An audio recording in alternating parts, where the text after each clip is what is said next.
Hi అండి, నమస్తే. Welcome to SMB kitchen. ఈరోజు నేను చేస్తున్న రెసిపీ అలచంద గుగ్గిళ్ళు అండి. నేను అలచందలు నానబెట్టాను. ఒక పావు కేజీ అలచందలు 1 గంట అయింది. దానికోసము ఒక పెద్ద సైజు ఆనియన్ ఇట్లా లావుగా కట్ చేసుకున్నాను. పచ్చిమిర్చి ఇలా కట్ చేసుకోవాలి. కొత్తిమీర, పసుపు, జీలకర్ర, ఆవాలు, కరివేపాకు, ధనియాల పౌడర్, ఉప్పు, కారం అండి. ఇప్పుడు చేద్దాం, గుగ్గిళ్ళు చేద్దాం. ఇప్పుడు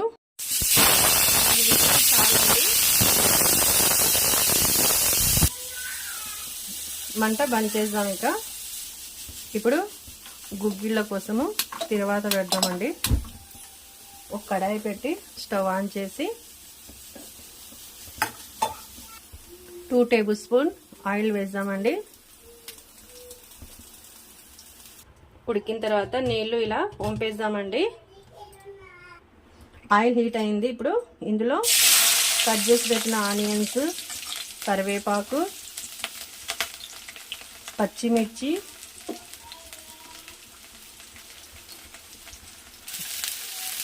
కొద్దిగా జీలకర్ర, ఆవాలు వేద్దామండి. వేసి కలపాలండి. ఇది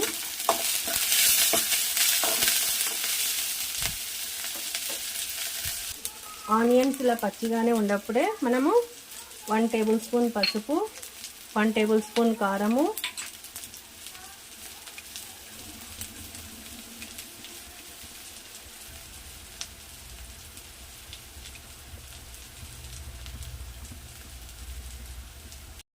1 టీ స్పూన్ ధనియాల పౌడరు వేసి కలపాలండి. ఇది ఈ తర్వాత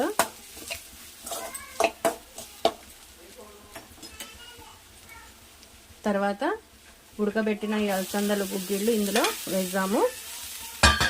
వేసి టేస్ట్కు సరిపడా ఉప్పు వేయాలండి. ఇప్పుడు వీటిని కలుపుదాము.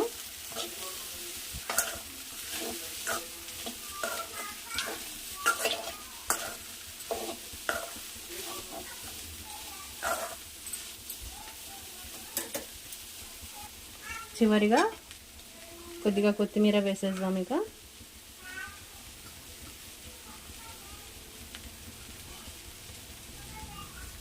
ఇప్పుడు స్టవ్ బంద్ చేసేసి వేడిగా సర్వ్ చేసుకుందాం. ఇదిగోండి, ఈవినింగ్ స్నాక్స్ వేడి అలచంద గుగ్గిళ్ళండి. చాలా టేస్టీగా ఉన్నాయి. పిల్లలు కూడా బాగా ఇష్టంగా తింటారండి. మీరు కూడా తప్పకుండా ట్రై చేయండి. నా ఛానల్ సబ్స్క్రైబ్ చేయండి.